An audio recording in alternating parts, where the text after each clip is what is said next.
성경 봉독하겠습니다. 요한복음 12장 20절로 26절입니다. 요한복음 12장 20절로 26절까지의 말씀을 읽을 때 하나님의 말씀을 들으시기 바랍니다.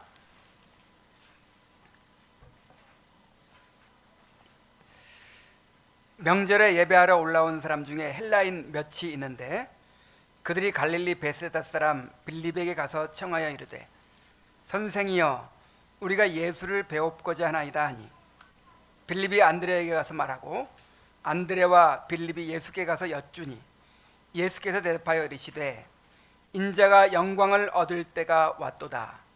내가 진실로 진실로 너희에게 이르노니 한 알의 밀이 땅에 떨어져 죽지 아니하면 한 알 그대로 있고 죽으면 많은 열매를 맺느니라.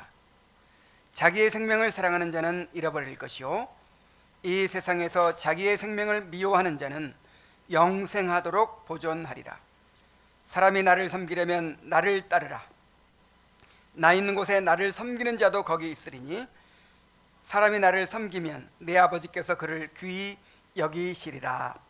아멘. 지난 시간에는 우리가 예수님이 영광을 받으시기 위하여 예루살렘에 입성하시는 장면을 살펴보았습니다. 예수님은 왕으로 입성하시면서 어린 나귀를 타셨습니다. 우리는 이 모습을 항상 기억해야 합니다. 나귀를 타신 주님의 모습은 주님의 왕적 통치의 성격이 무엇인지를 보여줍니다. 그리고 그 왕을 따르는 우리의 삶이 어떠해야 하는지를 잘 보여줍니다. 자, 그런데 오늘의 본문은 우리를 더욱 놀라게 합니다. 예수님께서 영광을 받으시기 위해 예루살렘에 입성하셨다고 했는데 그분이 받으실 영광이 무엇이겠습니까? 그 영광은 사람들이 기대하는 왕좌가 아니라 바로 십자가였습니다. 십자가는 낮아짐과 수치의 상징이죠. 그런데 어떻게 그 십자가가 영광이 될 수가 있습니까? 이것은 인간의 상식과 기대를 완전히 뒤엎는 일이 아닐 수 없습니다. 그런데 중요한 것은 주님께서 우리도 그 길을 따르도록 부르셨다는 사실입니다. 우리는 말탄 정복자가 아니라 나귀를 타신 겸손한 왕을 따르는 사람들입니다. 영광의 면류관을 쓴 왕이 아니라 십자가를 지신 어린 양을 따르는 사람들입니다. 기독교 신앙의 핵심이 여기에 있습니다. 우리가 이 길을 이해하지 못하면, 또 받아들이지 못하면 진정한 주님의 제자들이 될 수가 없습니다. 본문을 통해서 왜 십자가가 영광인지, 그리고 우리가 어떻게 주님이 가신 그 십자가의 길을 따라갈 수 있을지 분명하게 깨닫게 되시기를 바랍니다. 예수님이 예루살렘에 입성하신 다음 날, 다음 날인지 아니면 며칠 후인지는 잘 모르겠지만 이제 그 전에 어떤 일이 있었냐면 성전에 들어가서 그 성전을 정화하신 사건이 있었어요. 그 후에 헬라인 몇 사람이 예수님을 찾아왔습니다. 자, 본문을 한번 볼까요? 20절부터 보면 명절에 예배하러 올라온 사람 중에 헬라인 몇이 있는데 그들이 갈릴리 베세다 사람 빌립에게 가서 청하여 이르되 선생이여 우리가 예수를 배웁고자 하나이다 하니 빌립이 안드레에게 가서 말하고 안드레와 빌립이 예수께 가서 여쭈니 그랬죠. 자, 명절에 예배하러 올라온 헬라인들은 아마도 유대교로 개종한 이방인들이었을 것입니다. 당시 이방인들 가운데는 헬라 철학과 종교의 염증을 느끼고 새로운 신을 찾아서 유대인의 회당 예배에 참여하는 사람들이 있었습니다. 당시 헬레니즘 세계에서는 인간의 근본적인 문제에 해답을 주지 못하는 수많은 신들이, 또 수많은 철학 사상이 난립하고 있었습니다. 그에 비해 유대교의 하나님은 오직 한 분 하나님, 유일신이신 하나님이셨죠. 그리고 헬라의 신들과는 비할 바 없이 거룩하신 분이었습니다.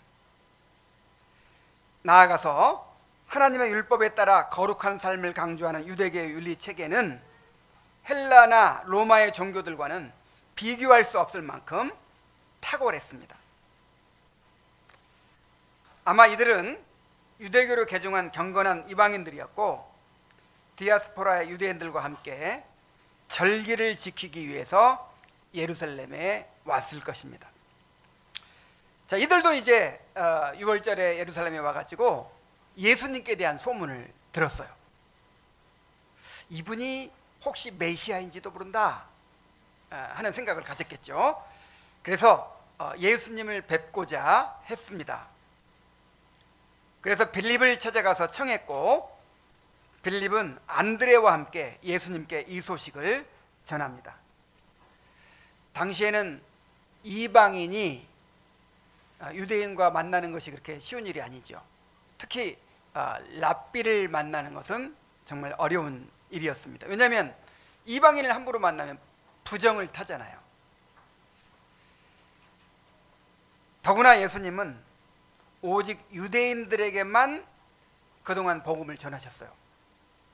가나안 여인 찾아왔을 때도 나는 이스라엘 집에 잃어버린 양 외에는 다른 데로 보내심을 받지 아니하노라 이렇게 말씀하셨고, 제자들을 보내시면서도 이방인의 길로도 가지 말고 사마리아인의 고을에도 들어가지 말고 오히려 이스라엘 집에 잃어버린 양에게로 가라 이렇게 말씀하신 적이 있었죠.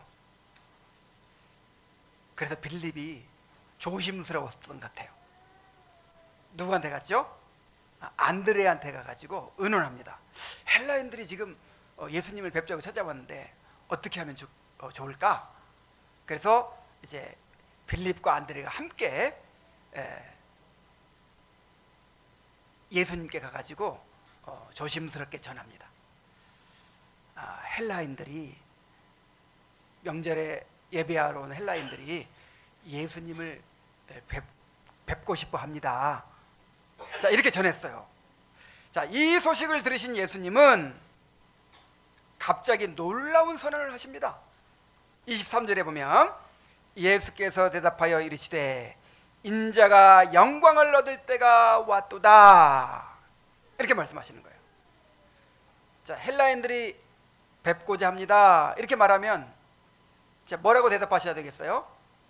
그러면 데려오도록 해라 하시든지, 아니면 나는 아직 이방인들을 만날 의향이 없다고 하시든지, 자, 이렇게 대답해야 되잖아요. 그래서 대답이 뭐였어요? 인자가 영광을 얻을 때가 왔도다 이렇게 대답하시는 거예요.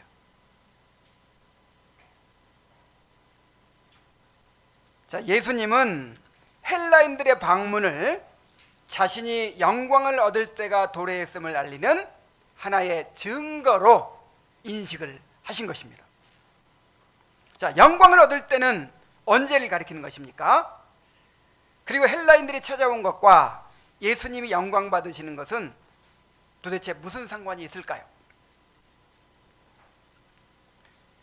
예수님이 십자가에서 구속을 이루시면 이제 복음이 유대인들을 넘어서 온 세상에 전파되고 이방인들이 주님께로 돌아오는 역사가 일어나게 될 것입니다. 자, 이것은 처음부터 하나님의 비전이었어요. 아브라함에게 언약을 주시면서 내 씨로 말미암아 천하 만민이 복을 받으리라 그랬잖아요. 그 약속이 드디어 이루어지게 되는 것입니다. 그러므로 헬라인들의 등장은 이 구속의 역사가 성취될 때가 왔음을 보여주는 상징적인 사건이었어요. 예수님은 온 세상에 복음이 전파되고 이방인들이 하나님께 돌아오는 구속의 그 계획을 이루시기 위해서 십자가에 달리셔야 했습니다. 그러므로 예수님은 자신이 십자가에 달리실 때를 가리켜서 인자가 영광을 얻을 때라고 말씀하신 것입니다. 자, 그러니까 예수님이 영광을 받기 위해 예루살렘에 가셨다고 했는데 그 영광 받으시는 게 뭐예요? 십자가에 달리시는 거예요. 예수님은 십자가에 달리시는 것을 자신이 영광을 받으시는 사건으로 그렇게 말씀하신 것입니다. 자, 예수님이 십자가에 달리시는 것이 왜 영광이 되는지를 비유를 통해서 말씀하십니다. 24절입니다. 내가 진실로 진실로 너희에게 이르노니 한 알의 밀이 땅에 떨어져 죽지 아니하면 한 알 그대로 있고 죽으면 많은 열매를 맺느니라 그랬어요. 자, 한 알의 밀에는 이 베아라고 하는 생명의 씨앗이 들어있어요. 그래서 한 알의 밀이 땅에 떨어져 흙 속에 묻히게 되면 그 몸체는 썩어서 영양분이 되고 베아가 그 영양분을 흡수해서 싹을 틔우고 이제 자라나서 열매를 맺게 되죠. 그래서 그 밀 한 알이 땅에 떨어져 죽으면 나중에 30배, 60배, 100배의 결실을 거두게 됩니다. 그런데 만일 이 밀이 땅에 떨어져 죽지 않으면 어떻게 되겠습니까?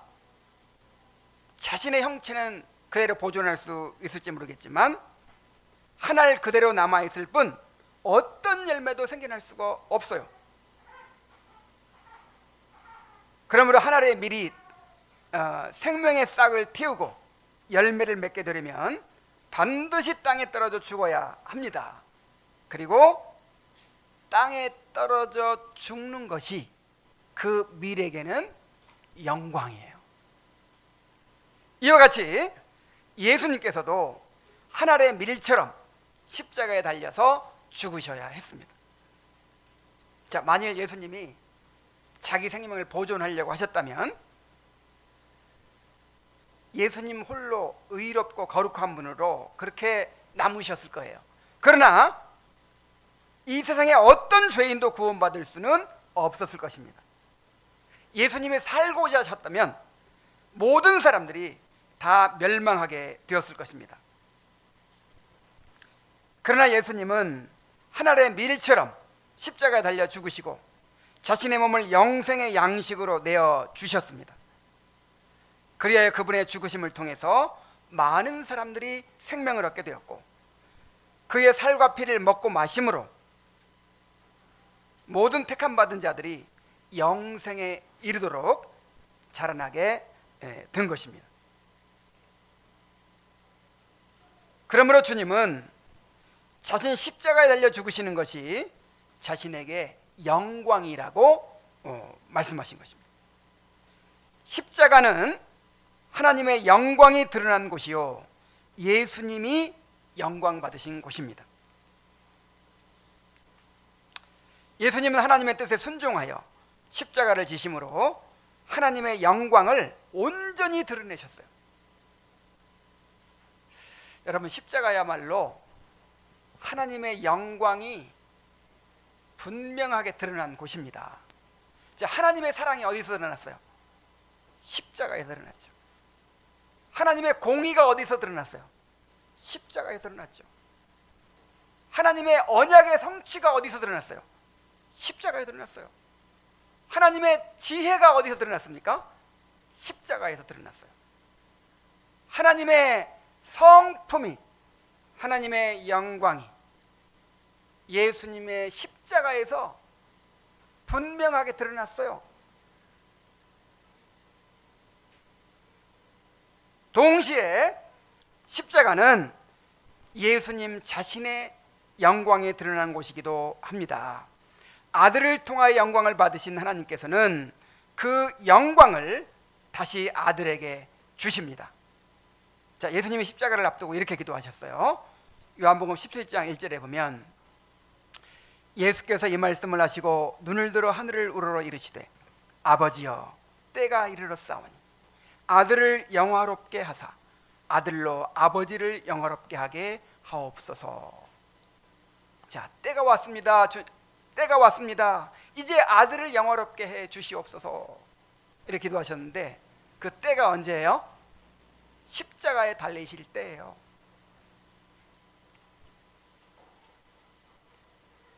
예수님은 아버지의 뜻에 순종하여 십자가를 지심으로 아버지를 영화롭게 하시고 또한 아버지와 함께 자신도 영화롭게 되기를 구하셨습니다. 이사야 선지자는 예수님이 받으신 고난이 곧 그분의 영광임을 예언했어요. 이사야 52장 13절에 보면 보라 내 종이 형통하리니, 여기서 종은 여호와의 종 메시아를 가리키죠. 예수님을 가리키죠. 자, 내 종이 어떻게 하리니? 형통하게 될 것이다. 그리고 받들어 높이 들려져서 지극히 존귀하게 되리라 그랬어요. 여기서 말하는 형통은 세상적인 성공이나 번영이 아니라 하나님께서 맡기신 구속의 사명을 조금도 어김없이 완수하시는 것을 의미합니다. 자, 예수님은 형통하셨죠. 하나님의 뜻을 완전하게 이루셨어요. 또한 받들어 높이 들려져 지극히 존귀하게 된다고 했는데 이것은 단순히 부활 승천만을 가리키는 것이 아닙니다. 십자가와 부활 승천을 분리하지 않고 하나의 사건으로 표현한 거예요. 요한복음 12장 32절에서도 예수님께서 내가 땅에서 들리면 이라고 말씀하시는데 이 들리다라는 표현이 바로 이사야 52장 13절의 성취입니다. 이 들린다는 말은 십자가에 달리심과 동시에 왕의 보좌에 오르심을 함께 가리킵니다. 예수님이 지극히 존귀하게 되신 것은 고난 이후에 덧붙여진 어떤 보상이 아니라 바로 그 고난 자체를 통하여 드러난 하나님의 영광이었습니다. 십자가는 수치의 자리이면서 동시에 왕권이 선포되는 자리였습니다. 예수님은 그곳에서 마귀의 사망 권세를 깨뜨리셨어요. 그리고 자기 백성의 구속을 완성하셨습니다. 십자가에 달리신 그분이 바로 왕이셨고 십자가는 그분의 보좌였고 십자가의 처형은 다름 아닌 그분의 즉위식이었어요. 우리는 부활 승천만이 아니라 십자가에서도 주님의 영광을 발견해야 합니다. 예수님의 십자가를 낮아짐과 수치로만 생각하고 예수님의 부활과 승천을 통해서만 영광을 받으셨다고 생각해서는 안 됩니다. 성경은 우리가 확인했던 바대로 죽음과 부활을 분리된 두 사건으로 말하지 않고 이를 하나의 구속 사건으로 제시합니다. 물론 부활에서 주님의 영광이 분명히 드러났지만 그 영광의 본질은 이미 십자가 안에 담겨 있었습니다. 십자가 자체가 주님의 영광이었습니다. 자, 물론 이제 우리가 십자가를 비하의 사건으로 부활 승천을 승기의 사건으로 구분하죠. 이 구분은 옳습니다. 자, 그러나 오해해서는 안 돼요. 십자가가 비하의 사건이고 부활 승천이 승기의 사건인데 십자가가 영광이 배제된 사건은 아닌 거예요. 영광이 없는 사건이 아니고 영광이 감추어진 사건이었어요.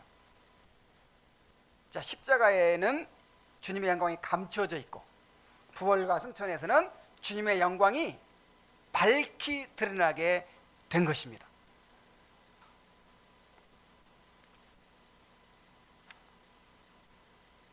십자가는 영광이 제거된 사건이 아니라 가려진 영광의 사건이죠.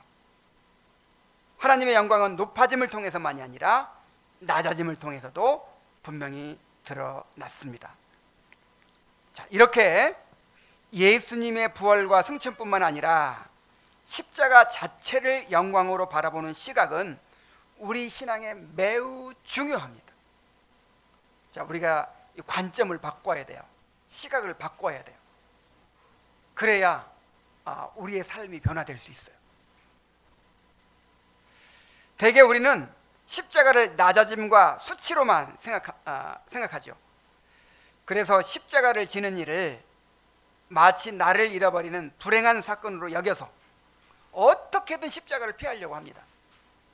어쩔 수 없이 십자가를 지게 되더라도 고생 끝에 낙이 온다, 뭐 이런 식으로 이 보상 심리로 스스로를 위로하려고 하죠.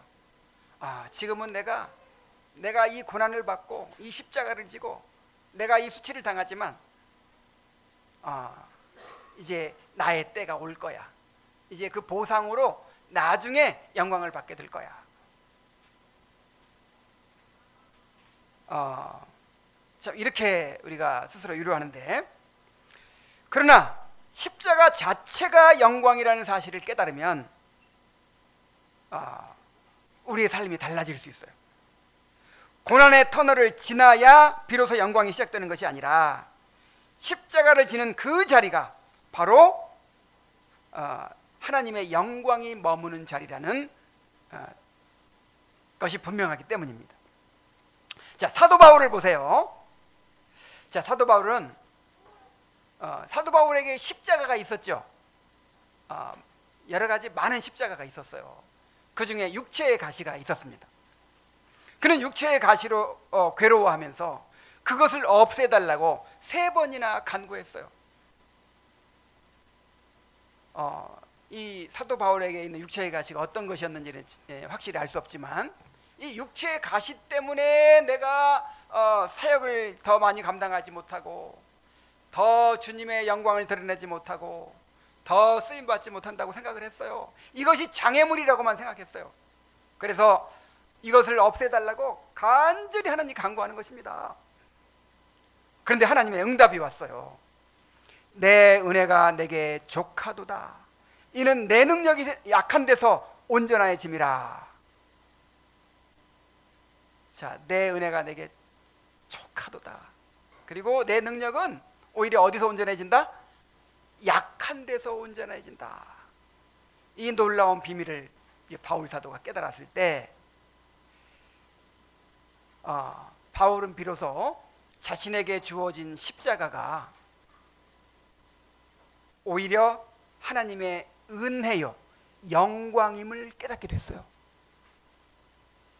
자, 그리고 이렇게 깨닫고 보니까 그 지긋지긋한 육체의 가시가 바로 장애물이 아니고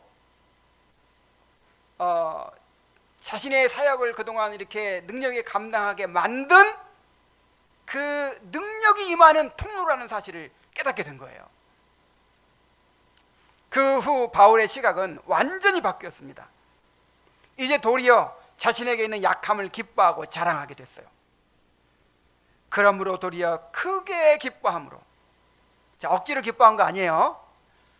이게 영광이라고 하니까, 은혜라고 하니까 마지못해 가지고 뭐 하나님 감사합니다, 이 정도가 아니고 어떻게 기뻐했어요? 크게 기뻐함으로. 자, 기뻐하기만 한 게 아니고 나의 여러 약한 것들에 대하여 자랑하리니 그랬어요. 자, 크게 기뻐할 뿐만 아니라 자신의 그 육체의 가시를 어떻게 해요? 자랑해요. 옛날에는 숨기려고 하고 수치로 여기고 막 그랬는데 오히려 이것이 자랑스러운 거예요. 왜 그렇습니까? 이는 내가 약할 그리스도의 능력이 내게 머물게 하려 함이라. 그랬어요. 내가 이것 때문에 사는구나. 이것 때문에 내가 열매가 있는 거구나. 이것 때문에 내가 주님의 능력을 힘입게 되는 거구나. 그래서 이제 자기가 기도했던 육체의 가시뿐만 아니라 자신의 삶을 돌아봤어요. 그리고 자신의 삶에서 그 자기가 핸디캡이라고 생각하고 약점이라고 생각하고 장애물이라고 생각했던 그 모든 고통과 연약함들을 다 하나하나 찾아내 가지고 다 감사하고 기뻐하기 시작했어요.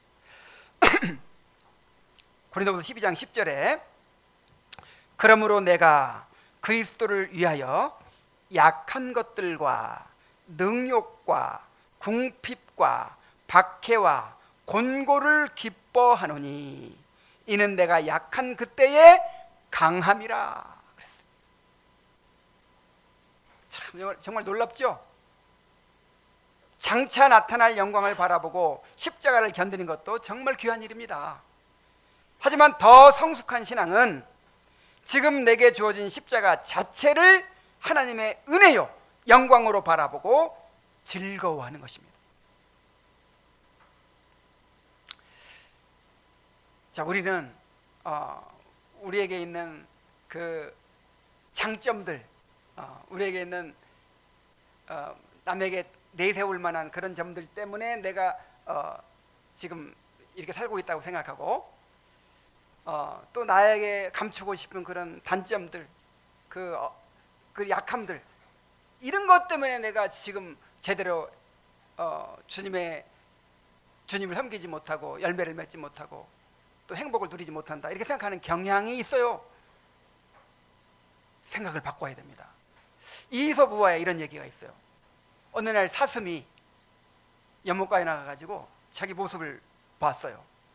그 뿔이 얼마나 참 화려하고 아름다운지, 이야 내 뿔 봐라, 이렇게 참 멋지다 하고 막 자랑스럽게 얘기했어요. 근데 다리를 봤어요. 다리가 가늘어 가지고 영 볼품이 없는 거예요. 왜 다리는 이 모양으로 생겼나 하고 막 불평을 했어요. 근데 갑자기 사자가 쫓아온 거예요. 사자가 쫓아오니까 뿔 때문에 삽니까? 그 다리 때문에 재빨리 도망갈 수 있는 거예요. 도망가다가 뿔이 나무까지 걸렸어. 그래가지고 뭐 때문에 죽어요? 뿔 때문에 죽었어요. 여러분, 우리에게 어떤 약함이 있고 우리에게 어떤 부족함이 있는데, 그것이 하나님께서 우리에게 그것을 허락하신 것은 절대로 그게 해가 되라고 허락하신 것이 아니에요. 하나님은 모든 것을 합력하여 선을 이루십니다. 그것을 통해서 우리를 겸손케 하시고 하나님을 더욱 의지하게 하시고, 그래서 하나님의 은혜를 받는 통로로 만들어 주신 거예요. 자, 이것을 깨달으면 이제 감사할 수 있죠. 열등감에서 벗어날 수 있어요. 비교의식에서 벗어날 수 있어요. 이 바울과 같이 십자가를 기뻐하고 자랑하는 그런 성도들이 되시기를 바랍니다. 자, 예수님은 십자가를 영광으로 알고 지셨어요. 그리고 우리에게도 그 영광의 길을 따르라고 말씀하십니다. 25절입니다. 자기의 생명을 사랑하는 자는 잃어버릴 것이요, 이 세상에서 자기의 생명을 미워하는 자는 영생하도록 보존하리라. 자, 항상 예수님께서 행하신 모든 일이 두 가지 의미가 있다고 했죠. 첫째는 어떤 의미가 있다고 했어요? 우리의 구속을 이루는 일이다 그랬죠. 예수님께서 행하신 것은 성육신부터 시작해가지고 나중에 십자가에 달려 죽으시고 부활 승천하신, 또 하늘에 하나님 보좌 우편에 계시고 나중에 재림하시는 것까지 예수님이 행하신 모든 일들은 다 우리의 구원을 이루는 일이 됩니다. 그리고 또 한 가지, 또 어떤 의미가 있다고 그랬어요? 우리의 모범이 된다 그랬죠. 우리가 그렇게 예수님을 따라가도록 그렇게 행하신 거예요. 그래서 예수님이 십자가를 지신 것도 우리의 모범이 됩니다. 우리도 뭘 져야 돼요? 십자가를 져야 돼요. 나를 따라오려거든 자기를 부인하고 날마다 자기 십자가를 지고 나를 쫓을 것이니라. 자, 예수님의 십자가는 인류의 구속을 위한 십자가였죠. 근데 우리는 그런 십자가가 아니라 무슨 십자가? 내 십자가, 자기 십자가예요. 각자에게 주어진 십자가가 다 있어요. 그 십자가를 지고 주님을 따르도록 돼 있어요.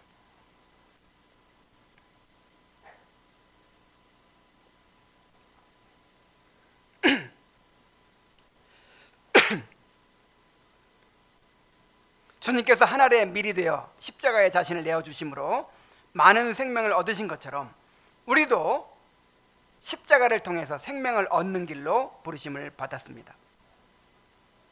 자, 주님은 자기의 생명을 사랑하는 자는 잃어버릴 것이라고 말씀하십니다. 자, 십자가를 지는 이유가 뭐죠?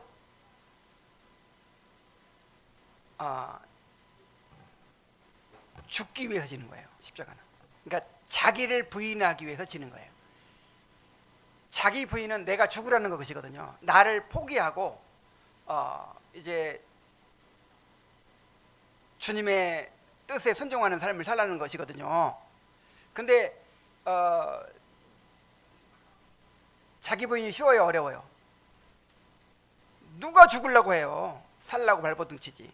그래서 내가 죽을 수 있도록 우리에게 허락하신 것이 바로 십자가예요.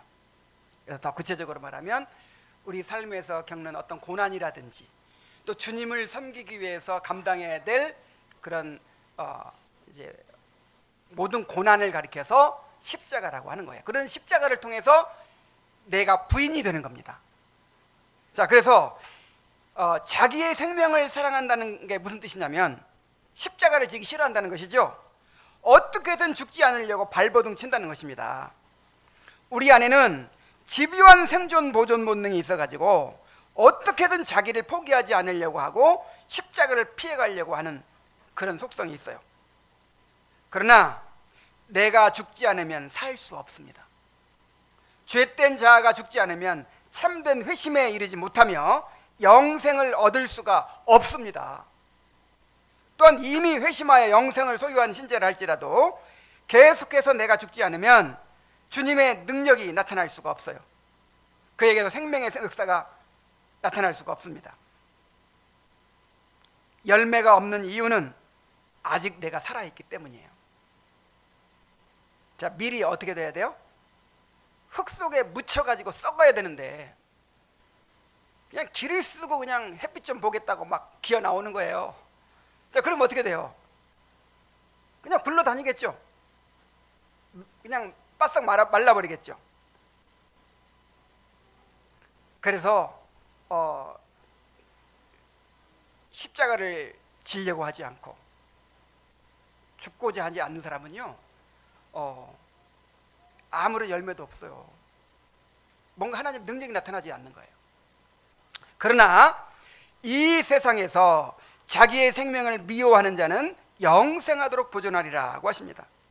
자, 자기의 생명을 미워한다는 말은 자기 파괴나 자기 혐오가 아니라 자기의 주권을 내려놓고 주님의 주권에 온전히 굴복하는 것을 뜻합니다.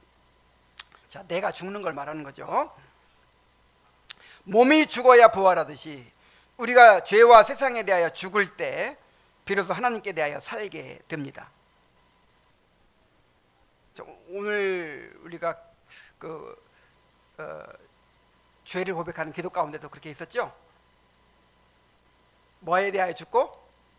죄에 대하여 죽고, 그 다음에 의에 대하여 사는 삶을 살아가게 하여 주옵소서. 그러니까 이게 예수 믿을 때 한번 결정적으로 일어나거든요. 예수 믿을 때 죄에 대하여, 세상에 대하여, 내 자아에 대하여 죽어버리는 거예요. 그리고 예수님과 함께 하나님에 대하여 살아나는 거죠. 이렇게 살아난 사람은 아직도 육신이 남아있잖아요. 그래서 계속해서 매일매일 또 죽어야 돼. 죄에 대해 죽고 의에 대해 사는 그런 삶이 지속되는 거예요.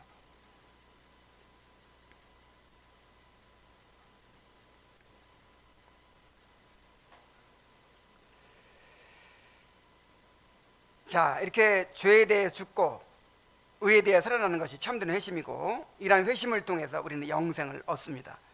주님은 자기 생명을 미워하는 자를 영원한 생명에 이르기까지 안전하게 보존하시겠다고 약속하셨습니다. 그래서 정말 살고자 하면 어떻게 돼요? 죽어요. 죽고자 하면 살아납니다. 이 원리는 회심의 순간에만 머물지 않습니다. 한 알의 밀이 땅에 떨어져 죽어야 많은 열매를 맺듯이 날마다 죄에 대하여 죽고 의에 대하여 사는 삶, 곧 자기를 부인하고 자기 십자가를 지는 삶을 통해서 하나님 나라의 생명과 능력이 나타나게 되는 것입니다. 자, 바울이 뭐라고 했죠? 나는 날마다 죽노라 그랬죠? 바울의 고백처럼 날마다 죽는 자만이 날마다 사는 경험을 해요. 자, 이제 이러한 삶의 원리를 어떻게 구체적으로 실천해야 될지를 26절에서 말씀하십니다. 26절에 사람이 나를 섬기려면 나를 따르라고 하셨어요. 우리 한번 따라해 봅시다. 나를 섬기려면 나를 따르라. 정말 이 말씀을 꼭 기억하셔야 돼요. 나를 섬기려면 나를 따르라. 자, 이 말씀은 죽음을 통한 생명의 원리가 개인의 내면적 경건에만 머무는 것이 아니고 그리스도인의 모든 섬김을 규정하는 근본 원리임을 분명히 보여줍니다. 자, 나를 섬기려면은 이런 능력이 있어야 된다, 이런 열심이 있어야 된다, 이런 자격이 있어야 된다, 그렇게 말씀하지 않으시고 한마디만 하셨어요. 나를 섬기려면 어떻게 해야 된다? 나를 따라야 된다. 주님이 어디로 가셨는데? 십자가를 지러 가셨잖아요. 자, 나를 섬기기 원하면 너희들도 십자가를 지고 따라야 된다, 그 말이에요.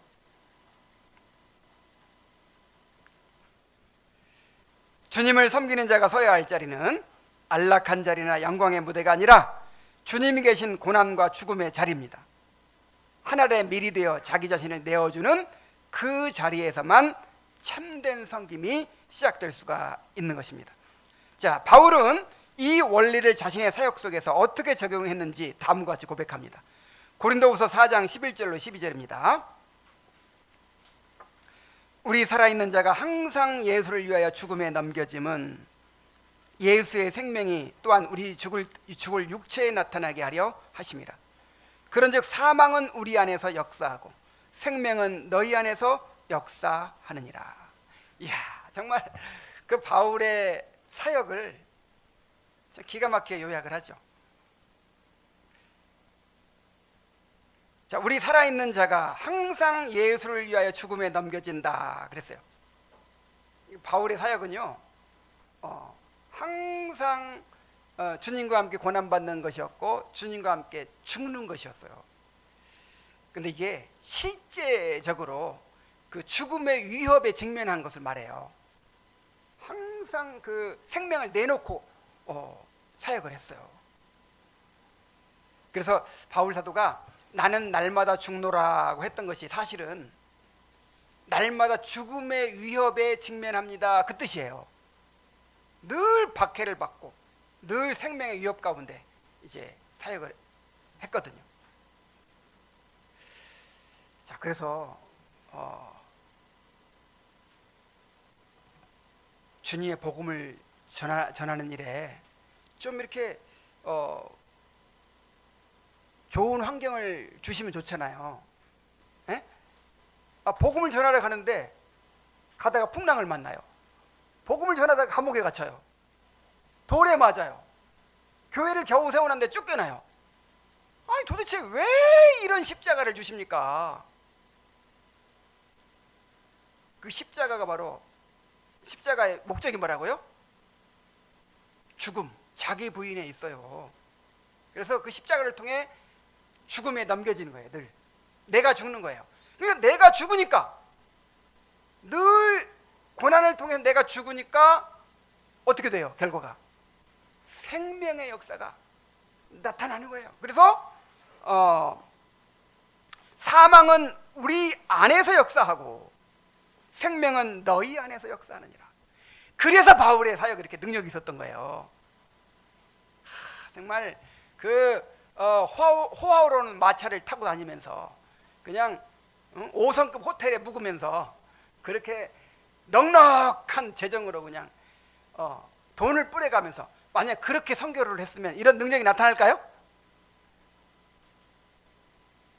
너무 가난해가지고 선교비가 없어가지고 천막 만드는 공장에서 일을 하면서 낮에는 열심히 일하고 그리고 밤에 시간 내가지고 또 복음 전하고, 자, 이런 고생을 하면서 내가 죽어요. 내가 철저하게 이제 없어져요. 그리고 오직 주님만이 드러나게 된 거예요.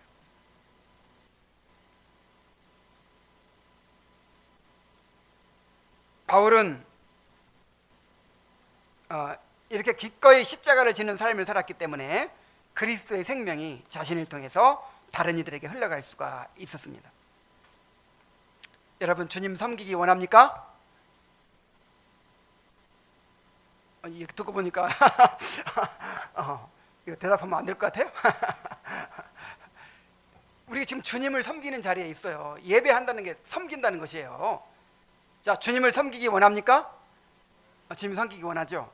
그럼 누구를 따라가야 돼요? 주님을 따라가야 됩니다. 주님을 섬기겠다고 하면서도 여전히 십자가를 피해서 편안한 길만을 찾고 있지 않은지 자신을 돌아봐야 합니다. 주님을 따른다는 것은 주님이 가신 길을 함께 걷는 것이고, 십자가를 피해가면서 주님을 따른다고 말할 수가 없습니다. 주님이 계신 곳에 주님의 제자도 있는 거예요. 주님이 가신 길 위에 참된 섬김이 있습니다. 정말 우리는 스스로에게 물어야 합니다. 나는 주님을 따르고 있는가? 나는 자기를 부인하고 십자가를 지고 따르고 있는가?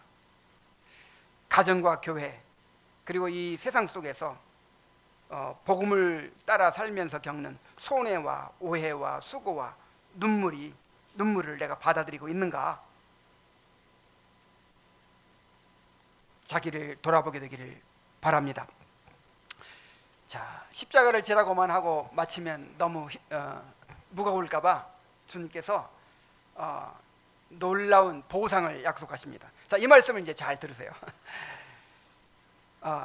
십자가의 길이 얼마나 놀라운 영광의 길인지를 말씀해 주시는 거예요. 26절 하반절에 보면 나 있는 곳에 나를 섬기는 자도 거기 있으리니 사람이 나를 섬기면 내 아버지께서 그를 귀히 여기시리라.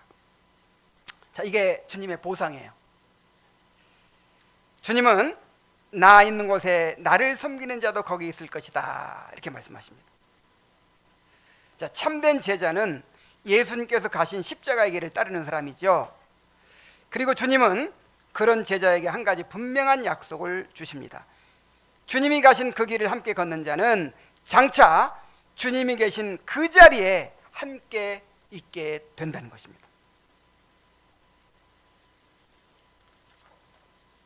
그 다윗의 역사를 보면은 다윗이 사울에게 쫓겨나서 고난받을 때 그와 함께한 사람들이 있었어요.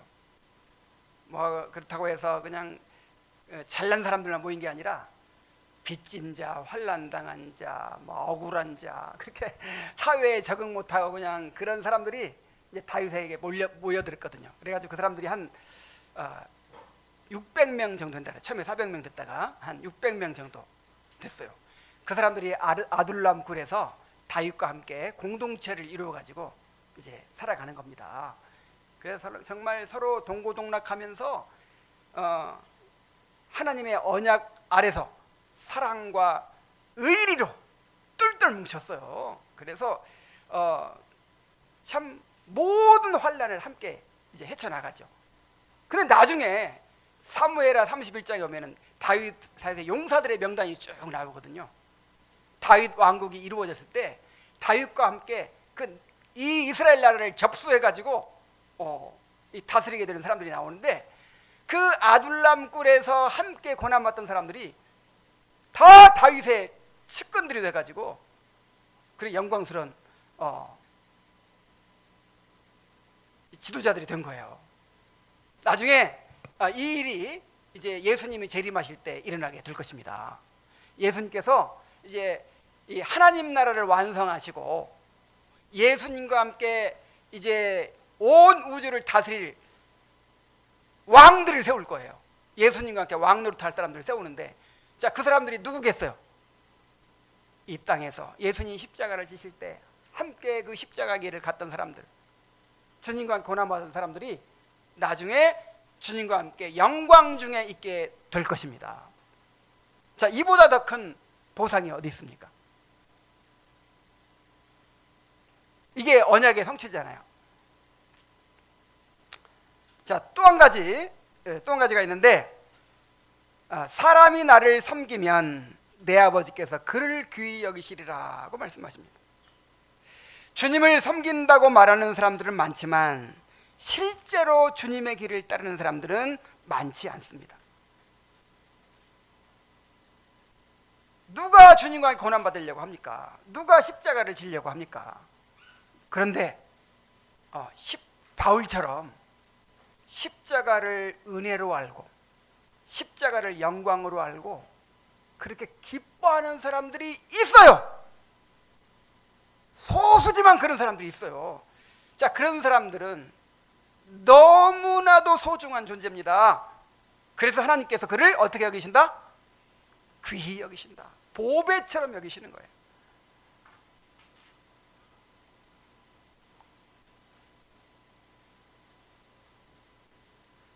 그들은 그리스도와 함께 하늘의 영광과 주님의 임재 가운데서 영원히 영광을 누리게 될 것입니다. 그러므로 이 길은 결코 헛되지 않습니다. 우리가 주님을 위해서 낮아질 때 주님은 우리를 자기와 함께 있게 하시고 하나님 아버지께서 친히 우리를 존귀하게 여기실 것입니다. 이제 말씀을 맺습니다. 이 세상은 높임받고 대접받는 것을 영광이라고 말하지만 주님은 십자가를 영광이라고 말씀하십니다. 그리고 그 영광의 길로 우리를 부르십니다. 사람이 나를 섬기려면 나를 따르라. 주님을 따른다는 것은 주님이 계신 자리로 나아가는 것입니다. 그 자리는 때로 죽음의 자리처럼 보이지만 실제로는 생명이 시작되는 자리이고 수치처럼 보이지만 하나님의 영광이 가장 선명하게 드러나는 자리입니다. 우리가 날마다 자기를 부인하고 십자가를 질 때 주님의 생명은 우리 안에 머물 뿐만 아니라 우리를 통하여 다른 이들에게로 흘러가게 될 것입니다. 그리고 분명히 주님께서 약속하십니다. 내가 있는 곳에 나를 섬기는 자도 거기 있으리라. 사람이 나를 섬기면 내 아버지께서 그를 귀히 여기시리라. 그 길은 결코 헛되지 않습니다. 십자가의 자리에서 이미 영광은 시작되었고 그 길의 끝에는 반드시 하나님의 존귀하심과 영원한 멸관이 기다리고 있습니다. 그러므로 두려워하지 말고 기쁨으로 주님이 가신 길을 따라서 나아가게 되기를 바랍니다. 십자가의 길이 곧 영광의 길이며 주님과 함께 가는 그 길이 우리의 참된 소망입니다. 기도하시겠습니다. 하나님 아버지, 오늘 이 땅에서 우리가 추구해야 될 참된 영광이 무엇인지를 가르쳐 주시니 감사드립니다. 우리는 나귀 타고 입성하셔서 십자가를 지신 주님을 따르는 제자들입니다. 우리도 주님과 함께 십자가를 지도록 부르셨습니다.